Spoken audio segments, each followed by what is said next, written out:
Hello hi friends, ఇది Hero Splendor plus BS6 sensor pump అన్నమాట. ఇది ట్యాంకీలో ఉంటుంది. ఈ పంపు పని చేస్తుందా లేదా, ఈ పంపు ఎంత కాస్ట్ ఉంటుంది, ఈ పంపుకి రిపేర్ ఉందా లేదా,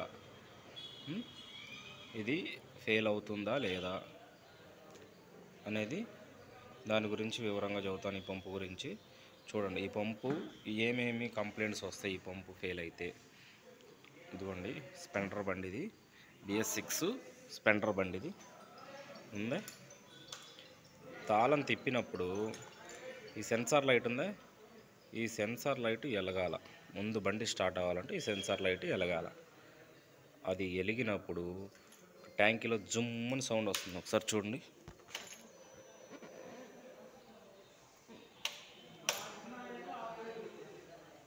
జుమ్మని సౌండ్ వస్తుంది, ట్యాంకీలో జుమ్మని సౌండ్ వస్తుంది. అది జుమ్మని సౌండ్ రావాలి. పంపు ఆన్ అయింది అని అర్థమైంది అనమాట మనకి. ఈ ట్యాంకీలో పంపు ఆన్ అయింది, సెన్సార్ లైట్ వెలుగుతుంది. తర్వాత పెట్రోలు మినిమం 2 లీటర్లు ఉండాలి.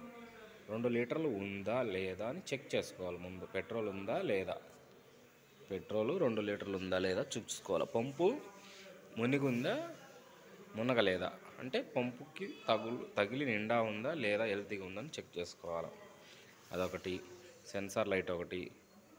ఆ పంపు రిపేర్ ఉండదు. ఆ పంపు వచ్చేసి 2760 రూపాయలు అనమాట. పంపు రిపేర్ ఉండదు. పంపు పోతే కొత్తది వేసుకోవాలి. ఫ్రెండ్స్, మీరు అందరూ గమనించాలి. ఈ పంపు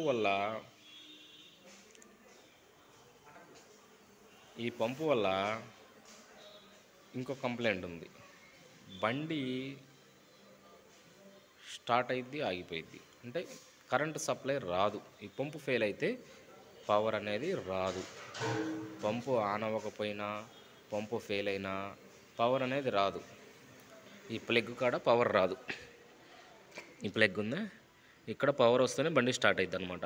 ఈ పంపు ఫెయిల్ అయినా, జుమ్ అనే సౌండ్ రాకపోయినా, సెన్సార్ లైట్ వెలగకపోయినా, పంపు ఫెయిల్ అయినా కానీ కరెంట్ సప్లై ఆగిపోయింది. ఓన్లీ స్పెండర్కే ఉంటుంది అనమాట. ఈ పంపు ఉన్న దానికి ఈ కంప్లైంట్ ఉంటుంది అనమాట. కరెంట్ సప్లై కూడా ఆగిపోయింది పంపు ఫెయిల్ అయితే. పవర్ రాదు, బండి స్టార్ట్ అవ్వదు. అది ఫ్రెండ్స్ గమనించాలి. మీరు నా ఛానల్ని సబ్స్క్రైబ్ చేయాలా, ఫాలో అవ్వండి. ఇలాంటి మంచి మంచి వీడియోలు పెడుతుంటాను నేను. షోరూమ్ గురించి మొత్తం, మీకు సెన్సార్ల గురించి ఏ డౌట్ ఉన్నా కానీ నేను ఒకటొకటి ఎక్స్ప్లెయిన్ చేస్తుంటాను. మీకు ఏదైనా డౌట్ ఉంటే కామెంట్ పెట్టండి, రిప్లై ఇస్తాను. Okay, hi friends, bye.